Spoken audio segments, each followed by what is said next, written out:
Thank you all for joining my talk on unprecedented products in commercial real estate.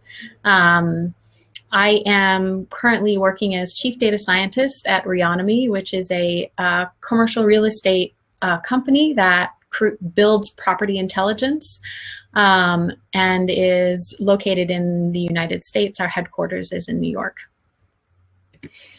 My background is in academia. I worked in computational astrophysics. I generated and analyzed hundreds of terabytes of data on cosmological structures and simulations of galaxies, and you can see two images of the simulations here.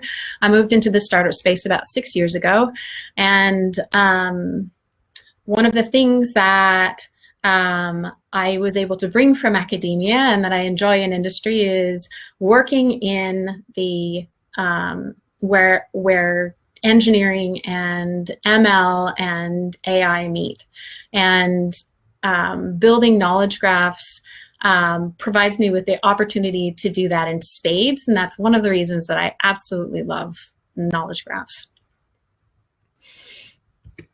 So when you think about commercial real estate, this is what people typically think of. They think about office buildings, they think about retail, but the way that Reonomy has defined commercial real estate is that it's anything that's not a single family residence. So there's a huge diversity in the data that we have to deal with to cover commercial real estate across the US. There's agricultural land, there's transit hubs, there are huge malls, there's gas stations, there's vacant land, there are apartment complexes. It's anything and everything that you've seen that's not a single family residence. For the US, there are 150 million lots of land that have been designated as either commercial or single family residence. And it's a little under 100 million for single family residences, and it's a little over 50 million for commercial real estate if you're going to cover all of the US. So there's a large volume of data as well as some pretty diverse data that you have to deal with on the CRE side. So one of the motivations for using a knowledge graph is that there's many different ways that human beings interact with these structures. They have constructed the structures, they are modifying them, they're fixing them. People work within the structures. They do industrial work, they work as shopkeepers, they work in offices, but people also work to maintain the buildings. They create the infrastructure, they set up the Ethernet, they do the HVAC to make sure that the insides of the building are filling the needs of the people who are present there during the days or the evenings.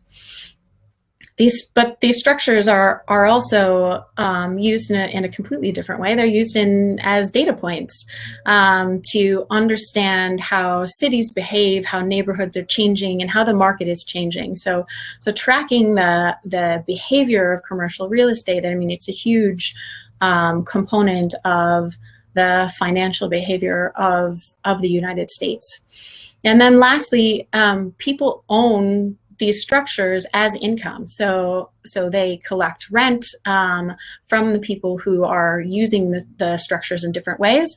And they, after they pay off their mortgages, that's their primary source of income in some cases. So there's just a lot of different ways that people are interacting with these structures. And already, if you've been to other talks in this conference, you're probably thinking about, oh, look at all of these different edge types that should be created to capture these interactions.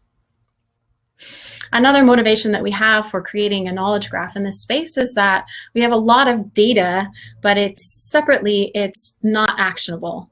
So in order to choose to buy, sell, or rent a space in a structure, you need to understand the location, the environment of the building. Is this an appropriate place for what you're trying to do? Is this a neighborhood that's gentrifying and we're seeing some economic growth?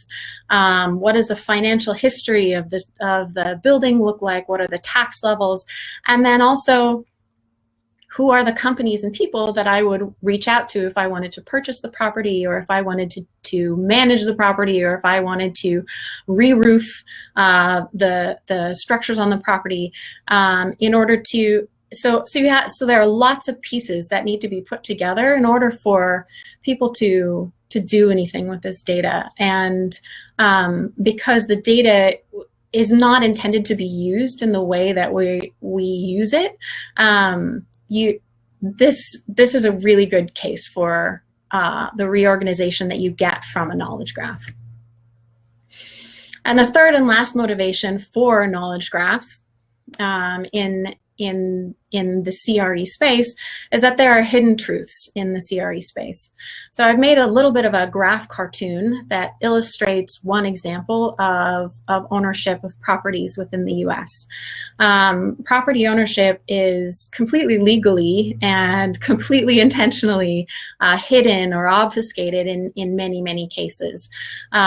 So if you are a person that is famous and you don't want people to know that you're buying a property, there are legal vehicles that you can use to kind of hide your ownership.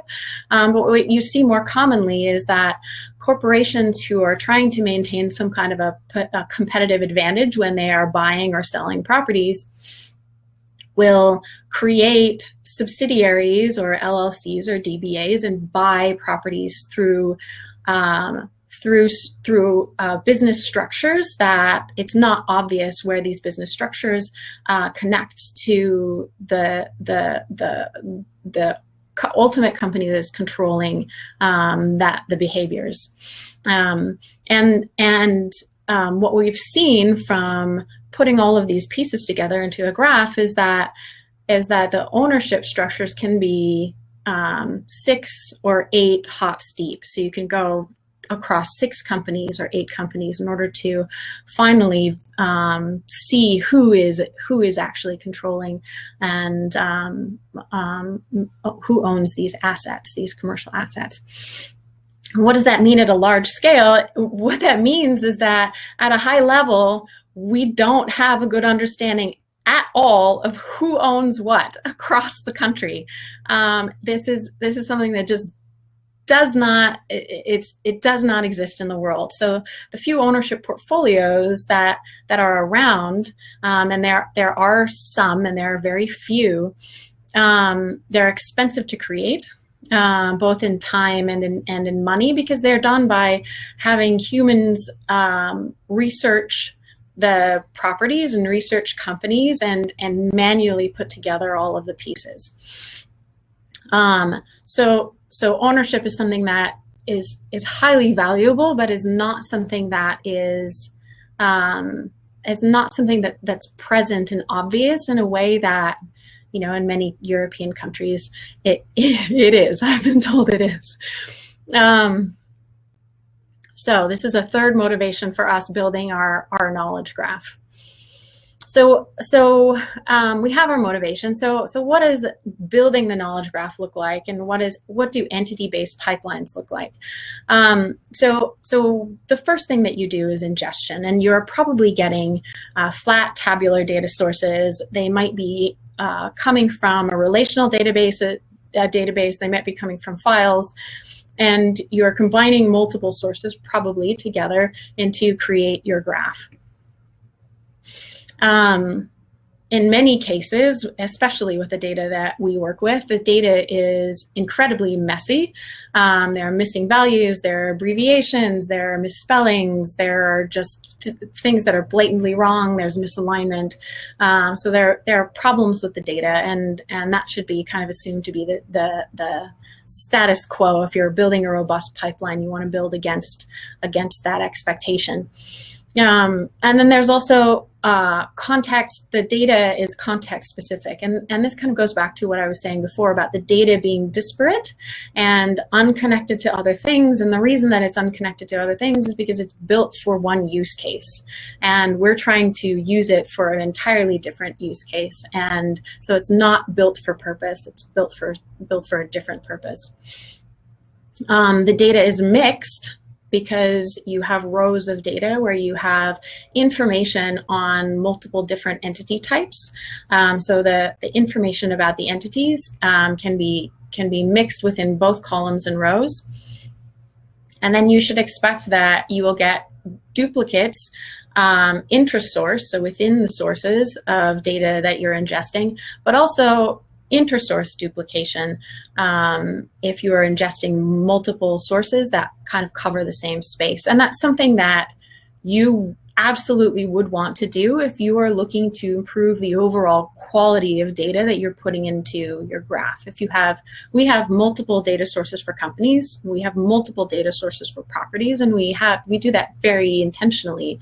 And at duplicate coverage, we can combine them to get an overall improvement in the data quality for each area. Okay, so the next step is standardization and cleaning, and there are very good reasons to put this very early in the pipeline when you're doing graph construction. And primarily this is because you're going to be taking these data sources and shredding them into pieces. And in some cases, you'll be multi-threading. So you might have attributes that could go to multiple entities, depending on the definition of your ontology and how you've constructed it and how dense your graph is.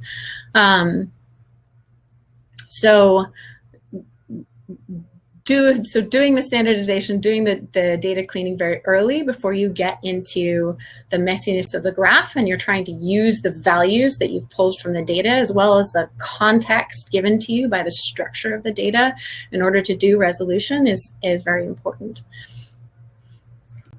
Right? If you don't do it, you're handicapping your resolution efforts.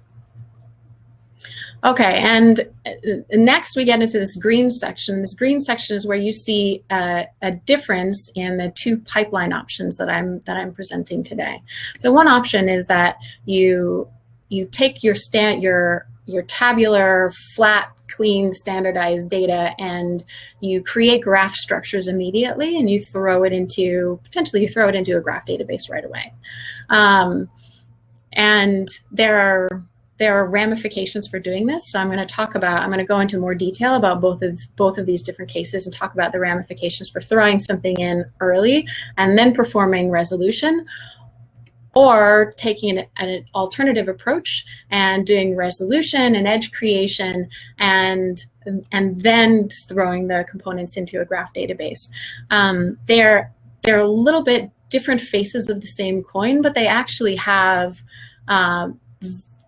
pretty profound effects on the volume of data that you process and how you process it, and even some limitations. It sets some limitations potentially on the algorithms that you want to do resolution. But at the end of this green phase, you will have a knowledge graph where you have resolved entities. So you have each entity is unique. You have multiple different entity types. You have a ton of different edge types, and potentially you have a beautiful knowledge graph to use. But knowledge graphs in and of themselves, they're not products, right? It's just a data store. It's just a thrilling paradigm shift in storing data. So there are additional steps, right? One is extraction and creation of data packages for products. So you're extracting information that is a subset of the information that you contain within the graph, and it's much more opinionated and built for purpose. And then the last piece is delivery of the data that you've extracted for the graph, and you want to be able to deliver that in a performant and compatible way. There are some specific cases where you might be able to get away with having a graph be your primary data store and have your potentially like a UI layer or your API layer directly interact with the graph. But in a lot of cases, people are going to be asking for traversal that you are going to cause performance problems, because graph structures notoriously have they get pretty slow pretty quickly when you're doing a lot of traversal. And so depending on what you're trying to build into your product, it's probably not a good idea to have the graph directly support your product. You want to have intermediate layers where you're extracting the data, and then you're adding that data into a different type of infrastructure in order to have a really high quality, performant product to deliver to your clients. Okay, so this seems pretty complete and end-to-end, but there's something that is glaringly missing, and that is your ontology. And the ontology, as you all know, because I know that it's been addressed multiple times in the conference, is your building plan. Right? It's like a building plan for a house. It defines all of the things that you need. These are all of the entities that cover this domain space, this industry. These are all of the edge types. These are the things that we would want for attributes as opposed to entities, etc. So your ontology is, I advise actually defining the ontology first, and using it to inform different phases of the pipeline. And the reason that I've introduced it second is because the context that you've gotten from our short conversation about the pipeline is going to show you how we use the ontology to inform what we're doing at these different phases. So one of the things that the ontology is great at is giving you confidence that you have good coverage from the data that you're ingesting across the space. And this is very important, because if you are not covering your entire ontology, then there's a chance that you're going to not just miss things from your graph, but also come up with erroneous conclusions. So you're going to get things wrong. It depends a lot on the space that you're using and the products that you're building, but that's the risk. The ontology also helps with the resolution, in that if you have a plan, a structural plan for the types of entities that you want to see and the attributes on those entities, then you can make sure that when you're doing the standardization and you're doing the cleaning, that you're covering all of those things in order to set you up for success when you're doing resolution. The ontology also helps inform the graph structures, because once you're at the point in your pipeline where you have this beautiful knowledge graph, you want to be able to evaluate it in order to understand whether you're really getting things right. Are you under-resolving your entities? Are you over-resolving them? Do you have the right volume of each entity type? Do you have good coverage of all of your different edge types? And that's something that you can reference the ontology in order to give you a better understanding of whether your graph looks the way that it needs to. And then lastly, the ontology is something that's very valuable in supporting product. And this is where it shows up in the pipeline, but again, you want your ontology early and you want it to inform the different phases of the pipeline. And this is one of those phases where you do want to use the ontology to work with to kind of form a document layer that pulls the product people and the technical people together. If you've done it successfully, then the extraction and the packaging of the data from your graph will work very, very well for supporting the product. And if you haven't done that successfully, then you'll have to make some modifications to your ontology and go back and look at some of your edge types and some of the entities that you're doing resolution on and change the way that you're processing data. Okay, so let's dig into these green sections a little bit more. So for the top situation where you are exploding your data and you are throwing things into a graph structures and a graph database potentially early, you will be treating the data in a maximalistic way. And what I mean by maximalistic is that you are exploding your data. You're taking, if you have a tabular data set and you take the rows within that tabular data set and you use the implicit information that they're all of these things are on the same row, and you explode those into edges, you are increasing the volume of the data that you have to compute over. So you're doing, and potentially you're doing maximal edge creation where maybe you don't have any attributes on your entities, and everything, you're treating everything as an entity, and so every cell within the tables that you're probably ingesting will be exploded. So you potentially you're exploding your data a great deal, depending on how you've defined your ontology. Intersource edge creation, that's something that also is typically done first when you are exploding the data and creating the graph components and putting them into the graph before you try to do resolution. There are simple ways to do that, right? People have been doing that using rules and similarity metrics for quite some time now. There are more sophisticated ways. The example that I have on this slide where we have Jenny and she has the number 8675309 is probably the most simple case that you can look at. So there's a phone number, it's formatted in the same way, it's the same phone number, the name is the same, there's some attribute information that's different, but there's high enough confidence that we can collapse the edges and the entities into something that looks like a structure that's at the bottom of the slide. And that's why I also cause this option for constructing your pipeline destructive, because you're doing entity resolution through destroying edges and destroying vertices, right? So your resolution is edge contraction. There are lots of models that you can use to do this, right? There's hypernode creation, there's pathfinding, there's clustering, there's graph CNNs, there's deep walks, and there have been several talks and I think a few more to come on a lot of these techniques. The thing that I want to emphasize here, because it's something to be aware of before you create this situation for yourself, is that you are looking at something that's potentially traversal heavy.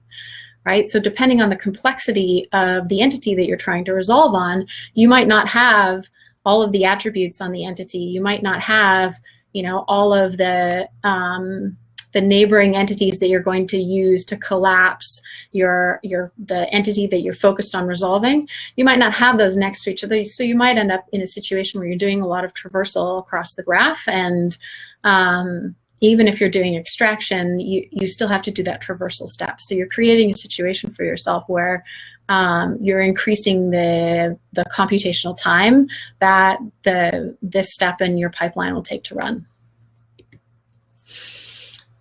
The other option I call minimalistic and constructive, and the reason that I call it minimalistic is that it aims to keep the data as compressed as possible before it's delivered to the app, and you're only creating the entities that you know that you are going to need. So you do entity creation first. You have a model per entity type. You could also have a model per edge type, but you don't necessarily need that if the edges are explicit or implicit within your data sources. And so the way that you go about the entity creation in this case, right, is that you have two data sets, and maybe you have person information in data set 1 and person information in data set 2, and you want to see if the person information in these rows actually belongs to the same entities. So you group the information from these records together using adaptive blocking, which is just a fast, high recall step in order to find the most likely candidates for resolution. And then you run your high accuracy model, which could be a machine learning model, it could be AI, or it could be a probabilistic model. And if you're constructing a knowledge graph, you might have all of the above. You might have used every technique that you've seen on the slide so far, depending on what your data looks like, right? So you should be tailoring the technique. It should be based on what's required by the data, by the values, and potentially by the graph structures.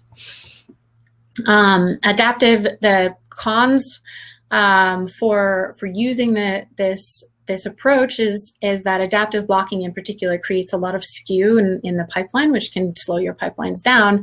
And then because you're being minimalistic, there could be things that you did not anticipate or understand about the data, and so you could be missing graph components because of that. Right, and then the edges in this case are created after the entities, and they're explicitly defined, potentially they're explicitly or implicitly defined in the source data, right? Through primary and secondary keys, or just by the presence of things on the same row. And you can use the same adaptive blocking techniques with ML, AI, probabilistic models, and the question is just different. It's not, are these things, are these pieces of information, do they belong to the same thing? It's not that, it's, is this thing connected to this thing? Okay, so this is just a little bit of an overview about some of the things that I've talked about for two different approaches, two different pipeline approaches, and how that has ramifications on some of the model choices that you might make. And oh, and I forgot to talk about flexibility and attribute choice. So for the first case, you probably want to skew towards creating more entities, right? And whereas in the second case, you might want to skew towards creating less entities in order to keep the graph more compact and the volume of data going through your pipeline smaller. And an example of where you would do this is like a phone number. So is a phone number really valuable to the product as an entity, or is it, right? And is it valuable to the model? Is it needed by the technique that you're using to do the resolution? Or is it really valuable as an attribute that you use to create a connection? And the edge that's important is how the person is related to a company, not that a person is related to a phone number and a phone number is related to a company. So it's important to really think about your edge types and what's needed for the product, as I mentioned before. Okay, so at Reonomy, we've thought about all of these things, and we have pretty extensive, to say the least, pipelines with a lot of models. And so what we've ended up with at this point, and work is still ongoing, is we have over 50 million resolved property entities. We have over 100 million resolved company entities. We have over 65 million resolved people that are related to the companies and the properties within the Reonomy graph. So any people that aren't involved in the commercial real estate space, we don't care about them. They're not included. And then we have over 30 billion entity attributes hanging off of these entities in our graph. So it's quite a bit of information, and we found it to be very powerful. One of the ways that it's displayed in our product is this property-centric view, where for each property node, we have a page about that property. So it has some attributes like the address, structural information. There's a model that runs that defines whether the property is likely to sell in the next several months. You have transactional information attached to the property. And then we also do have information that it came ultimately from graph traversal, right? So we have a tenant list that where we went from our property entity to the company entities that with the edge types of tenants, and then we also used the structure, the ownership structure, to create an ownership tree where we have contact information that we display in the app for companies and people as you go up that tree away from your property entities. But the true power of knowledge graphs is in their flexibility. And this is where it starts to get really, I mean, it's exciting so far, but this is where it starts to get really exciting. So I just showed you part of our product that has a property-centric view, and we're looking at the rest of the world captured by our graph from the perspective of the property. And again, this is a cartoon. This is just kind of like the ownership cartoon of one case in our graph. But when you have a graph, you can change perspectives. And what this means is that we can take the perspective of a company or a person and look at the world of commercial real estate, and specifically look at ownership. And what this means is that because of our knowledge graph, we can build something that has never been done before. It didn't exist before we did this. And that is create ownership portfolios covering every commercial property across the United States. So what does that look like? Well, this is what it looks like in the beta product that we have available to some of our users currently. This is a company page. So this is from the company perspective of Spirit Realty Capital.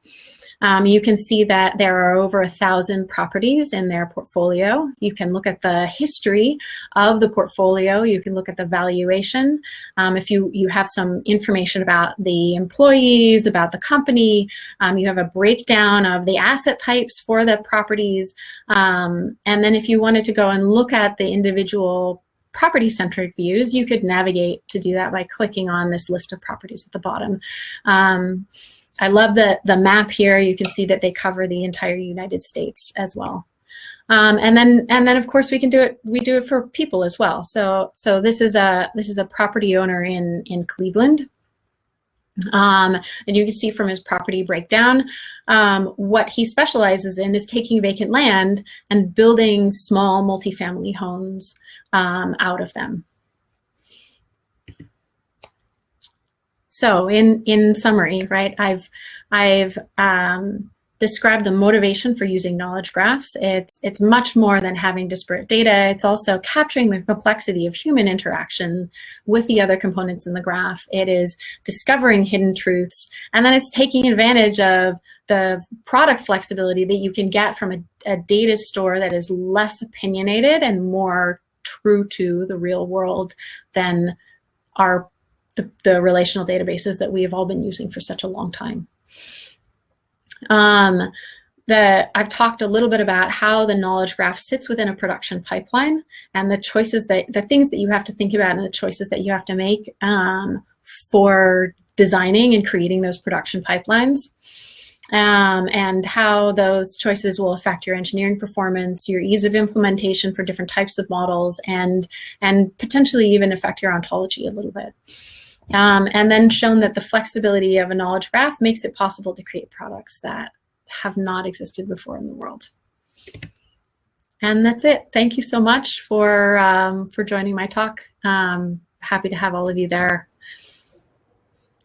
Thank you, Maureen. This was a fabulous, succinct, powerful overview of the entire process. And it's really nice to get that from an industry perspective where we're thinking about production performance and things like that. So really appreciate this talk. We have a couple of questions and a couple of minutes left, so I'm going to read these quickly. First one is from Benjamin Grossoff. What size ontologies are you working with currently? Not instance, not actual data, but just the size of the ontology in terms of entity classes, edge relation types, that kind of thing. So we consider our ontology a little bit proprietary because there's a lot of nuance in the CRE space and there's a lot of nuance in the business space. So I'm not like, we don't typically share like numbers or create a list or something, which is why I showed a cartoon of like what the ownership part of the graph would look like. So I don't know that I can go into a lot of detail there. Is there such a thing as like a range of what's sort of typical without, you know, asking about proprietary, just as like a ballpark for someone who has no idea? I think that the ontology really is really dependent on whether you're trying to capture an entire industry or whether you're trying to capture maybe a subset of an industry. So if you're building an ontology, for example, one that I've heard several times now is building an ontology for medicine. You would probably start with like a subset of of medicine and look at interactions and look at adverse events, and so your ontology could be much smaller than something that is trying to capture the entire world of, I don't know, medical knowledge and instruments as well as medicines and different techniques and hospitals and all of that. So it's the ontology should be designed to cover the product and all the product use cases, and by that I don't mean that it should be restrictive. There's definitely kind of creativity that you want to take advantage of, and there's an element of discovery in creating these knowledge graphs. So you definitely can't anticipate everything that you would want to capture. So it's better, more is better than less. But yeah, it's really hard. So at a previous position, we built a knowledge graph, and one of the things that we were looking at was bad actors, and we were looking at money laundering, and you can identify bad actors just by having person entities and by having company entities. And that's it. And it's the structures of the graph fragments that you get that allow you to identify, oh, this person's a money launderer. Right. It's almost because you bring in the interpretative context, right? So if you have someone who is associated with Bernie Madoff's company, this is not a good thing. Sure. Or someone that's associated with many different companies and has not just associated, but created many different companies in a short amount of time. That's something that you don't typically see with someone who's trying to build a business. That's something that you see with somebody who is trying to do bad things. And, right. And especially if they're in a cluster with a handful of other people that are also doing the same behavior, it's so different than the normal human behavior that you see, that it just really leaps out at you. So it's the pattern really that is exposed. So yeah. I think there's time maybe for one last question. If this isn't proprietary, what was your very first follow the money business use case? If that's also clear. Yeah. So a really big one was these owner portfolios, and we've been working on creating the owner portfolios for over a year, for about a year and a half. But Reonomy has had resolved property entities for quite some time, many years now, and so I think that the creation of graph structures was motivated even before we decided to go after owner portfolios. The motivation of graph usage was motivated by the complexity and the ownership structures that we see in the US.